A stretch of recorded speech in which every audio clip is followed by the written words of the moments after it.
Hola, ¿qué tal? Mi nombre es Margarita Rodríguez y hoy voy a hablar acerca de los mecanismos de defensa.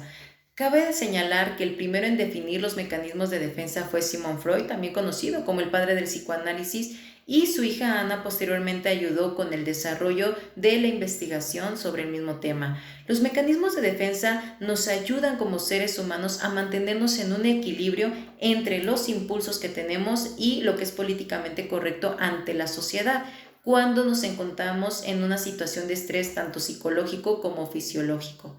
Dentro de este contexto también cabe señalar que dentro del psicoanálisis manifiesta que si bien es cierto que los seres humanos nos mantenemos en una situación consciente, los impulsos pueden llegar a ser inconscientes. Entonces ellos denominan tres aspectos a considerar. El primero es el ello conocido como el id, que son los impulsos y los deseos del ser humano, seguido por el super yo o superego, que es donde mantenemos esta parte de la moral y lo que es políticamente correcto dentro de una sociedad.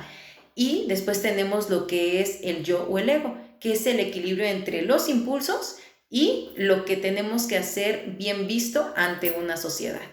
Ahora, a continuación, vamos a manejar también 10 aspectos o 10 mecanismos de defensa que están ligados bajo el psicoanálisis y posteriormente vamos a ver algunos que se fueron añadiendo. Tenemos lo que es el desplazamiento. Es cuando redireccionamos nuestros impulsos hacia una persona u objeto que no estaba contemplando dentro del plano. ¿Cómo es esto? Tal vez estamos trabajando y llega el jefe y nos da más carga de trabajo, pero como no le podemos contestar o abofetear y decirle no quiero trabajar, ya estoy harta, ya estoy harto, entonces tal vez pateamos el cesto de basura o tal vez agarramos una hoja de papel y le empezamos a hacer trizas o la hacemos bolita. También en muchas de las ocasiones, por ejemplo, se da en los adolescentes cuando tienen a su novio, tienen a su novia y de repente se enojan, entonces llega la hora de la cena y de repente empiezan a contestar feo, ¿no? A la familia, oye, mi amor, ¿qué te pasa? Nada, no quiero nada, no me hablen, estoy de malas. ¿Por qué? Porque saben que si lo hacen directamente con su novio o con su novia va a salir peor. Entonces buscan como una válvula de escape para hacerlo con otra persona u objeto, esta parte de poder sacar su impulso. Tenemos también la sublimación, que es algo parecido a lo que es el mecanismo de defensa de desplazamiento, pero a diferencia es que se puede convertir en algo favorable para la persona y es algo aceptable también dentro de la sociedad. Por ejemplo, hay personas que ante el estrés y ante la molestia lo que hacen es practicar deporte. Entonces salen a correr y se relajan, empiezan a tomar las pesas y empiezan a levantar más pesaje de lo que antes hacían. Entonces es bastante bueno. Inclusive, por ejemplo, Freud mencionó mucho esta parte del arte, que es algo bueno porque es una manera de autoliberación. Entonces, por ejemplo, también dentro de las canciones que uno puede escuchar, los cantantes, cuando están molestos, están tristes o están enamorados, es ahí cuando empiezan a sacar los impulsos y las convierten en arte, en este caso serían en canciones, ¿ok? Tenemos también lo que es la represión, que es cuando una persona borra eventos y pensamientos que son dolorosos al momento de recordarlos o de manera de estar conscientes no son aceptables para ellos mismos.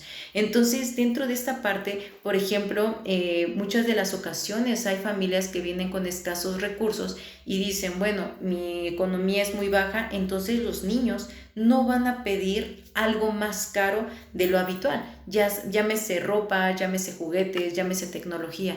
Entonces empieza esta parte de la represión con lo que quiere, lo empiezan a omitir para dejarlo de desear.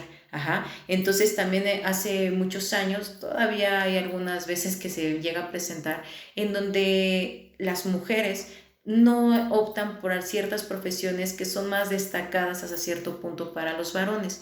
Entonces hay culturas también en donde se le prohíbe a la mujer ciertas profesiones. Entonces ellos empiezan con esta parte de la represión en donde también las mujeres dicen no voy a soñar siquiera en estudiar algo más porque no se me va a dar, ¿ok? Tenemos esta parte, tenemos lo que es la proyección, que es cuando el individuo atribuye o proyecta sus pensamientos, motivos o sentimientos en otra persona. Hay padres de familia que también ellos empiezan a generar su propia vida en la vida de los hijos. Entonces les dicen dónde estudiar, con quién casarse, a dónde tienen que ir. y hasta a veces cómo vestir. ¿Por qué? Porque empiezan a quedarse ellos con esta parte trunca de su vida y empiezan a proyectar. Aquí en México hay una expresión que se dice, cada quien habla como le fue en la feria, ¿no?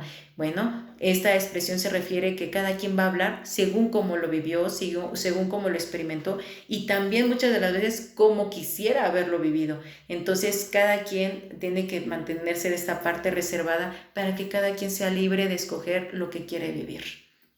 Tenemos lo que es la negación, que es cuando el ser humano bloquea ciertas situaciones externas para que no formen parte de su conciencia para poder evitar el dolor o el castigo que él mismo o ella misma se provocó. En pocas palabras es cuando nos negamos a mostrar lo que sabemos que nos puede afectar. Hace un par de meses se dieron calificaciones, entonces muchos chicos lo que hacían era esconder las calificaciones o decir no sé cuánto saqué, cuando ellos sí sabían que habían reprobado, pero sabían que al momento de mostrar las calificaciones iba a venir con un castigo. También en muchas de las relaciones se da que cuando las parejas están haciendo algo indebido o están hablando con personas que no deben, empiezan a ocultar el celular y entonces cuando saben que va a llegar la esposa, cuando saben que va a llegar el esposo, la pareja, etcétera, de repente empiezan a ocultar el celular porque saben que si lo muestran o si los descubren, no va a ser algo favorable tanto para ellos, tanto para ellas, como para el entorno que les rodea. La regresión es cuando cualquier persona puede llegar a tener un retroceso anterior, hacia actitudes, hacia pensamientos, ante situaciones. Hay personas que a los 40 años pueden llegar a desear una manta que tenían cuando tenían 3 años, pueden llegar a tener actitudes en donde empiezan a hacer rabietas como niños pequeños. Ahora, si bien es cierto que muchas de las veces es bueno regresar a las raíces de lo que nos gustaba, es aquí cuando vamos a tener cuidado cuando se empieza a hacer un hábito o cuando empezamos a tomarlo como una realidad ficticia, ¿no? Vivo en un mundo que me gusta porque sé que afuera no me va a agradar. Por eso es que pueden estar teniendo este tipo de regresiones. Tenemos también la forma reactiva, que son los impulsos que no solo se reprimen, sino que también se controlan para poderlos cambiar por un comportamiento opuesto. Tal vez yo me quedé de ver con una amiga, con un amigo y llegó 3 horas tarde y de plano yo ya estaba fúrica. Entonces, ¿qué es lo que hago? Digo, no pasa nada, estamos bien. Bueno, esta parte yo estoy cambiando mi molestia para transformarlo en algo aceptable y en algo tranquilo. Muchas de las ocasiones también se puede llegar a dar con la parte de las expresiones faciales, en donde tal vez yo tengo un mal día y lo que hago es sonreír, ¿no? Entonces le estoy hablando a mi cerebro y le estoy diciendo, vamos a estar bien, no tienes por qué enojarte, vamos a seguir adelante. También hay personas que de repente pueden llegar a tener mucho dolor y algo les está incomodando y se ponen a llorar, sin embargo se están riendo y dicen, sí, estoy bien, no pasa nada. Otra vez estamos enseñándole a nuestro cerebro a que se mantenga tranquilo, por así decirlo. Tenemos también lo que es el aislamiento. Dentro de esta parte del aislamiento es cuando se separan los recuerdos de los sentimientos para poder soportar y tolerar los hechos que conscientemente nos pueden afectar, ¿no? Por ejemplo, tal vez en algún matrimonio que hubo una ruptura, en algún principio fue una depresión, fue una desesperación, estamos desoladas, desolados. Entonces, con el paso del tiempo, lo que empezamos a hacer es quitar la emoción que estábamos teniendo. ¿Hasta qué punto? Hasta que podamos hablar sobre la otra persona sin alguna atadura. Ah, sí, es el papá de mis hijos, o sí, lo conocí hace tiempo, pero estamos bien. ¿Ok? Tenemos también la condensación y dentro del psicoanálisis es una de sus grandes fuentes, por así decirlo, que es el psicoanálisis del sueño. Es aquí cuando el ser humano reúne elementos inconscientes en objetos, en imágenes, para transformarlos en sueños. Entonces, muchas de las ocasiones también pueden llegar las personas a decir, es que llegó mi abuelita, mi abuelito o la persona que falleció y se vino a despedir.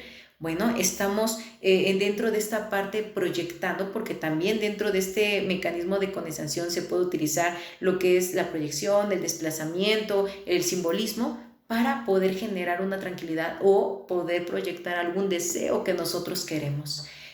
También tenemos lo que es la racionalización, que es cuando sustituimos la razón real de lo que no es aceptable por otra que resulte aceptable o teniendo con ello una explicación completamente diferente. Por ejemplo, pudiera ser también con los papás y los hijos en donde dicen es que la maestra le tiene tirre a mi hijo. Entonces, para no aceptar que mi hijo es un niño pues un poquito rebelde o que está desconcentrado o que se le complica la escuela, empezamos a cambiar la realidad para que sea algo más aceptable y dentro de ello decimos los maestros son los que nos saben enseñar o los maestros son los que le tratan mal a mi hijo, ¿ok? Tenemos esa parte y si bien es cierto que estos fueron los 10 mecanismos de defensa dentro del psicoanálisis, hay otros que se añadieron. Por ejemplo, está la evasión, que es cuando evitamos lidiar con personas o con situaciones, ya sea de trabajo o ya sea de manera general. Tal vez yo voy a ir a la tienda, pero sé que tal vez por ahí me puedo encontrar a la persona que no me agrada, entonces doy otra vuelta para poderla evitar, ¿no? También hay por ahí temas en donde tal vez hay quien tiene que hacer alguna tesis y como se le hace pesado, entonces se empieza a alejar y empieza a meter miles de excusas para no hacerla. Tenemos también la categorización, que es cuando excluimos los problemas personales cuando estamos en el trabajo. A veces también cuando hay algún fallecimiento de algún familiar cercano, al día siguiente uno se va a trabajar, ¿no? Y hasta en el mismo trabajo dicen, tómate un tiempo, respira, relájate, analiza, y la persona no quiere regresar porque sabe que si está fuera del trabajo va a regresar a una realidad que tiene que afrontar y no lo quiere hacer. Está también el deshacer, que es cuando una persona puede tener un acto negativo contra otra, pero después busca remediarlo con muchas acciones positivas. Tal vez de repente está el novio y empuja a la novia y le dice, ay, ya esté para allá, ¿no? Pero al momento de sentirse culpable, dice, no, no es cierto, mi amor, y entonces va y le compra algo y de repente la lleva para aquí, para allá, le da besos, la abraza y todo. Busca resarcir, ¿ok? Ahora, si bien es cierto que los mecanismos de defensa son habituales y son normales dentro de la vida del ser humano, nos podemos preocupar cuando estos se vuelven recurrentes, se vuelven obsesivos o inclusive se pueden volver neuróticos, en donde ya empezamos a dejar de vivir nuestra vida en realidad y empezamos a justificar o empezamos a utilizar este tipo de mecanismos para no afrontar.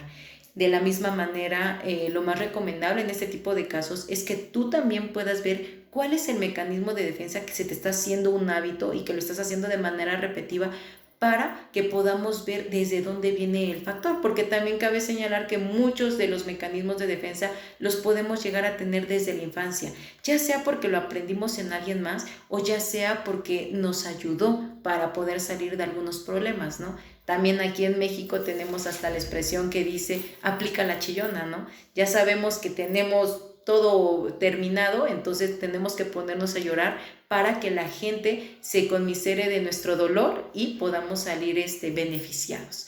De la misma manera, volvemos a resaltar, es muy difícil también dentro de estos casos darnos cuentas, entonces también es necesario que otras personas que estén a nuestro alrededor que nos los puedan manifestar para que podamos avanzar. De la misma situación, recuerda que no estás solo, que no estás sola, que no tiene que ser un tema que te tenga que dar vergüenza, porque para eso estamos como psicólogos, para apoyarte y para encontrar una solución.